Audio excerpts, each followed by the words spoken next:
case chart. Here it is. I should have had this when I saw the patient. All I had to do was ask.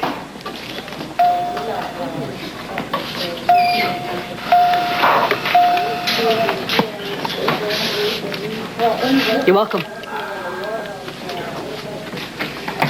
What's that child doing on this floor? Oh, that's Mrs. Gordon's little girl. Mr. Gordon leaves her here when he visits his wife.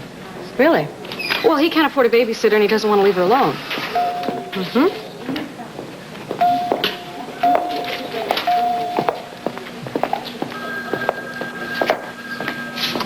Hello.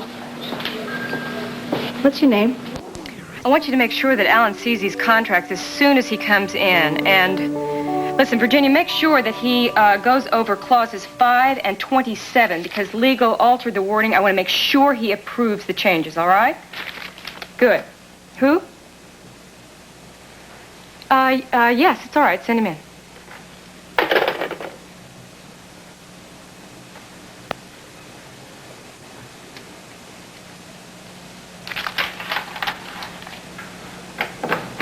Thank you.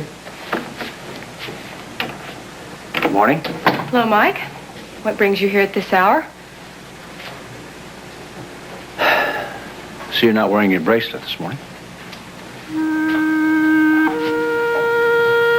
I want an explanation for last night. All right, Stephen. I'll be expecting delivery of the chair around 2 o'clock this afternoon. No, if I'm not here, Emily will be here, and she knows where the chair goes. But I will see you at 2. Yes, I will be here. Yes, all right. See you. Goodbye. Who's that? The decorator. He's sending over that chair he picked out for your study. Well, it's about time. He's coming over here to see me at 2 this afternoon. I'm going to go over the list with him to make sure that nothing's been left out. Don't you want to talk about last night? Why should I? There's nothing to discuss, is there? I'm worried about you, Hope. Don't do this to me, Alan. You see, I knew you were upset. Alan, don't try to play me for a fool. If you do, I swear I will get up and walk out of here. I swear I will.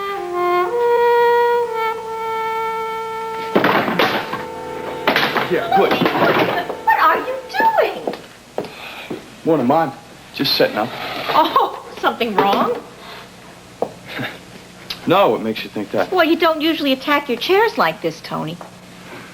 Well, I guess I'm just a little tense this morning. Why? I don't know. Is it Annabelle? Did you two have a fight? No, we couldn't have had a fight, Ma. Haven't seen her all weekend. Oh. Well, actually, I have some news for you, but maybe this isn't a good time, huh? Why? Is it bad news? No, but, Well, what is it? it's about Nola. What about her? Maybe you better sit down. Why? Is she all right?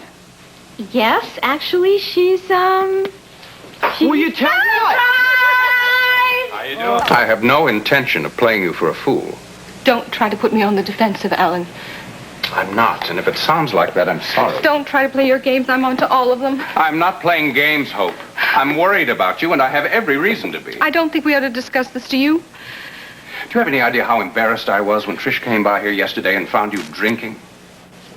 That's all that matters to you, isn't it? Appearances. No, of course not. But you can't expect me to be pleased when my executive assistant finds you falling down drunk in the middle of the afternoon. Is that what she told you?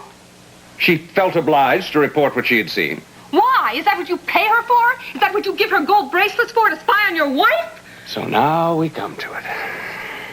It's the gold bracelet, isn't it? I gave her that bracelet because Trish had been working very hard for me lately. I can imagine just how hard she's been working for you. There is absolutely nothing going on between Trish and me. I wish I could believe that, Alan. But I gave her the gold bracelet in the same way that I would give a male employee a gold watch. Oh, really? Do you take all of your male employees to little intimate dinners at the country club? I invited Trish to the club only after you called and said you had plans of your own. Oh, and I suppose it was totally out of the question to come home and to have dinner with Alan Michael. All right, I asked her to dinner because I wanted her advice. About you. Me? Frankly, I don't know how to handle the situation. Not anymore. Well, you might try by being honest with me. I am, and if you don't believe what I say, then I don't know what else I can do, except that you have got to get a hold of yourself. Your drinking is a real problem for both of us. The only problem that I'm having is you. Then you don't deny that you were drinking yesterday? No, Why? because... And I wasn't drinking. I just had a glass of wine because I needed to forget. Forget what? Hope, look around you. Is your life all that terrible? It's not terrible, it's empty. But I've given you everything. What more could a woman want? You, I want you. You're not making sense. Alan, you're shutting me out of your life. That's not true. It is, Alan, it is. No, I will not be manipulated. I will go through with that interview, and I will go through with that photo session, but I will not be lied to anymore, Alan. And I will not be left alone ever again.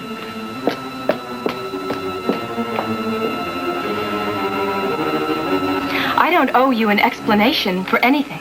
Now, come on, Trish. We're both adults. Then I suggest you start acting like one. Look, I'm not blind. I can see what's going on. Well, then maybe you better explain it to me, because I don't know what you're talking about. Don't play innocent with me. I know what Alan is doing. I think you better leave. He is coming on to you, Trish. The bracelet, the dinners, letting you redecorate his house. Now, just admit that that's what he's doing. My relationship with Alan is strictly professional. Alan is not capable of having a professional relationship with any woman. No, you're wrong about that. The only reason Alan has taken an interest in me is because he is training me for the position of executive vice president. And if you can't accept that, I'm sorry. It has nothing to do with me. It's my daughter. Now, don't you see what this is doing to Hope? Your daughter has a problem, but it doesn't have anything to do with me. It has everything to do with you. By accepting this attention that Alan is lavishing on you, you're encouraging him. I'm simply trying to do my job. I do have a career to consider. Well, I didn't think I could be surprised by anything, but that surprises me. Oh, well, I'm sorry if it shocks you, Mike, but I do have ambition. Well, your ambition could have a devastating effect on my daughter and her marriage. Well, then I think you should talk to Hope about it. She has a very serious problem, Mike, and she needs your support. What are you talking about? Hope is driving Alan away, and if she doesn't get herself together soon, she's going to lose him altogether. Is that what Alan is... Do you really believe that? Is that what Alan is telling you? Alan doesn't have to tell me anything. I can see it for myself. I think you better explain that. No. I have said too much already. If you want an explanation, you better talk to Hope.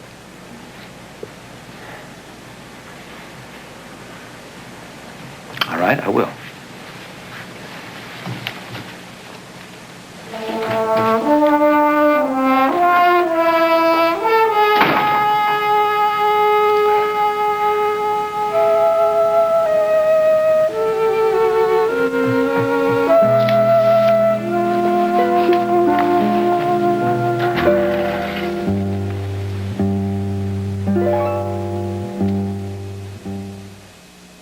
Pleased that you got the job? Yeah, Mom's really happy about it. Good. What about your stepfather? Well, I haven't told him about it yet. Why not? Oh, you know, Bradley worries about things. Yeah, he does. Beth, has your father ever let you go to work before? Oh, yeah. He got me a job at the cafeteria at Springfield Tool and Die when he worked there. Oh, that's great. That's great. Then you have experience in the restaurant business. Yes. Great. But the workers at Springfield Tool and Die were a little different than the members at the country club. Those society people make me so nervous. They shouldn't. They're just like everybody else, Beth. Oh, no, they're not. You just say that because you're one of them. You calling me a snob? No. No, it's just that, well, they're so rich. Beth, my family belongs to that club. We're not rich. Maybe not. But your father doesn't think like Bradley. From what I've seen, nobody thinks like Bradley. You'd be surprised. All I'm saying is that the people of the club are so confident and so self-assured that they make me nervous. Beth, has anybody at the club said anything to you?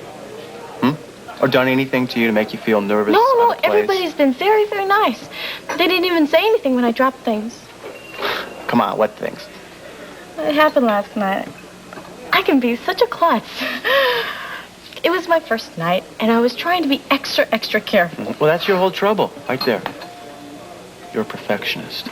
You are, just like me. You try so hard to make things right that sometimes you get yourself all tied up in knots. Maybe. No, you wait. In a couple days, you're going to have this whole routine down pat, and you're going to be great. I hope so. Wait a minute. Would it make you feel a little better if I came down, for lunch today or something? No. Why not? I mean, I thought maybe if you had a friend or something, make you feel more comfortable. Thank you, Rick. But I think having you there would make me even more nervous. Minnie was there last night, and I think that's why I was such clumsy.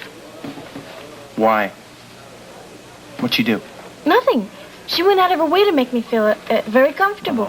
I went over to her table, and she even introduced me to this very elegant lady she was having dinner with. Do you, remember this lady's name? Vanessa Chamberlain? What? I'm not surprised you dropped things. Vanessa Chamberlain can make the Queen of England nervous. Well, she tried to make me feel at home, too. But the more she tried, the worse I got. Beth, I wouldn't worry about it, really. Rick, I know this is a terrible thing to ask. What? But could you hold off eating at the club for a while? Sure. No problem. Thanks. You're going to have to do something for me in return, though. What? Well, you're working this afternoon, right? So that must mean that you have this evening off. Yes. Good. Because my dad's out of town at a medical convention, and I promised my grandmother and Maureen that I'd have dinner with him tonight. And I was hoping you can have dinner with me. Rick. If you can. I don't know. Oh, come on. I'll bust the table. I'll do the busting the table. Oh, come on. I won't drop anything. No! All right. I'll go. There you go. So, what's keeping Tony? Oh, he's on the phone, honey, talking to one of the distributors. But did he call Floyd? I think he did. Is Floyd bringing Stacy in? Yeah, he's getting her dressed right now. They ought to be here in about 20 minutes. Oh, great. You get a glass for me, Mom? Sure thing. Good, because I'm starved. Hey, you just had a great big breakfast. It was an hour ago. Give me a break. Do you know that this is the longest that Stacy and I have been apart? Oh, well, Floyd and Leslie Ann took real good care of her. Well, I know that, but I couldn't help worrying a little. I mean, it's all part of being a mother. So why you came home early? I could tell she was thinking about Stacy all the time, but every time I asked her if she wanted to go, she said no. Well, I didn't want to spoil the honeymoon. I know, so I ended up going to the airline office, changing the tickets, and here we are. And it was so sweet because we came back to the hotel and all the bags were all packed, and then the next minute I knew we were on the plane to Springfield. That was easy. Well, I would like to drink a toast to my daughter and my new son. Oh. Here. And I would like to make a toast to Ireland and Scotland. You were wonderful, but there's no place like home. I like that. There you go. Is it really as green and beautiful as it looks on the postcard? Oh, yeah, it is so green and so beautiful. It's just... Did you meet any interesting people over there? Oh, yeah, we met some really interesting people. There's this one guy, Seamus. Yeah? He was the keeper of the inn. He ran the inn. He was one of the nicest people that we met there, I think, and he also told the most fascinating stories about, about the legends in the town and all. Like what kind of legends? Oh, well, there's this one about the church. The bell in the church hadn't rung for over 100 years. And then there were these listen, two... if you start in on Seamus's stories, we're going to be here all morning. Honey, it's funny you should mention a bell. Why? Well, the strangest thing happened while you were away at St. Mary's. What do you mean? Well, you know how the fire damaged all the wiring in the bell tower? Oh, yes, it was really a mess. Father Collins said it would take years before they could save up enough to replace it all. So? Well, about a week ago, that bell just started ringing all by itself. Yeah, everybody in town thought it was, a short in the wiring or something that was making it go, but they went up there and they found out that the wiring was perfectly intact. Yeah, it was just like it was never damaged at all. Oh. Did they come up with an explanation for it? Not really. Father Collins decided it was the Lord's will. Well, actually, what he said was that it was a small miracle. Yeah. So what do you think of that? You leave Springfield and a miracle happens while you're away.